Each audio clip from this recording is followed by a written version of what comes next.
बहुत बढ़िया एक प्रसंग सुना मैं आपको। शंकराचार्य जी गए काशी।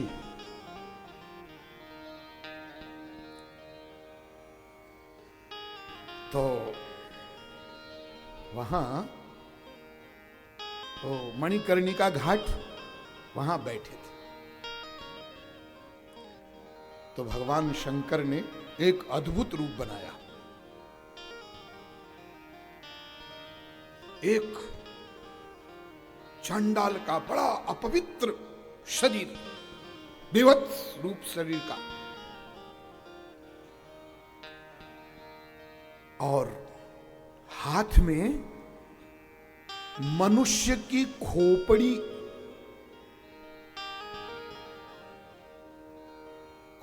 जब शरीर जल जाता है तो खोपड़ी रहती है ना ऊपर की, तो वो पात्र, मनुष्य की खोपड़ी का पात्र हाथ में, और उसमें कुत्ते का मांस।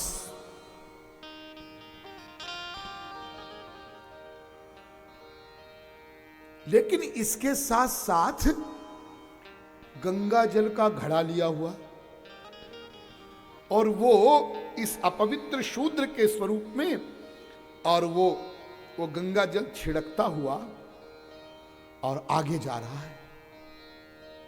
शंकराचार्य जी ने देखा विचित्र दृश्य। उसे रहा नहीं गया। उन्होंने पूछा, अरे भाई, वेश से तो तुम कोई इतने पवित्र नहीं लग रहे हो, और तुम्हारे हाथ में जो पात्र है वो भी इतना अपवित्र है, और उसमें भी कुत्ते का मांस है, तो इतनी अपवित्रता है, फिर तुम ये गंगा जल का घड़ा लेकर के, और ये भूमि पर, आप लोगों ने देखा होगा ना, जब प्रसाद लगाते हैं ना पंडित लोग, जब भगवान का भोग लेकर जाते हैं तो ऐसे जल छिड़कते हुए जाते हैं, पवित्र करते हुए जाते हैं। ये हमारे यहां ऐसा नियम है। तो शंकराचार्य जी ने पूछा कि ये तुम इतनी अपवित्र स्थिति में हो, फिर ये किसको पवित्र कर रहे हो? तो भगवान शंकर बोले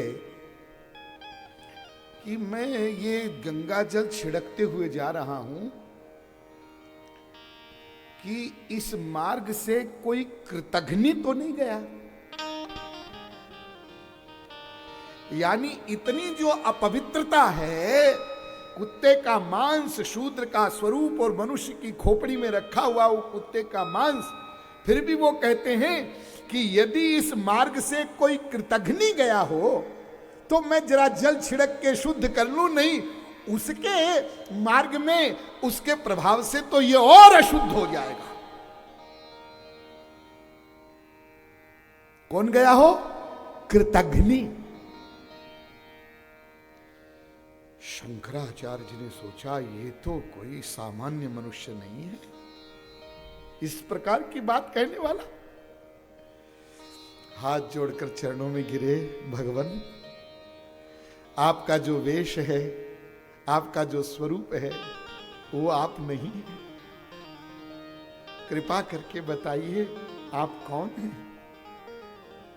भगवान शंकर अपने वास्तविक स्वरूप में प्रकट हुए। शंकराचार्य, तुम जिस सिद्धांत का प्रचार कर रहे हो, निर्गुण निराकार ब्रह्म का अद्वैत सिद्धांत, क्या उस सिद्धांत के प्रचार करने से संसार के लोग भगवान के सन्मुख हो जाएंगे?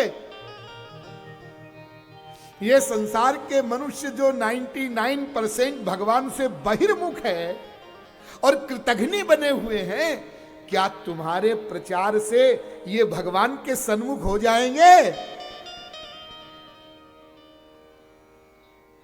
बोले, महाराज, मैं जिस ज्ञान मार्ग का प्रचार कर रहा हूं वो तो बड़ा कठिन है।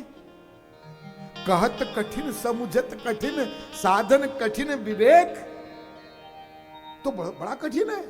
निर्विण्णा नाम ज्ञान योगा, वो तो कोई कोई उसका अधिकारी होता है, करोड़ों में एकाध। तो फिर तुम उस मार्ग का प्रचार क्यों कर रहे हो? भगवत भक्ति का प्रचार क्यों नहीं करते? कुछ भगवान की भक्ति की बात करो, ताकि उस भक्ति के द्वारा संसार के लोग भगवान के सन्मुख हो, नहीं तो वो कृतघ्नि बने रहेंगे। तब तो फिर शंकराचार्य जी महाराज ने उसके बाद जो स्तोत्र लिखे हैं, भक्ति से परिपूर्ण स्तोत्र लिखे हैं।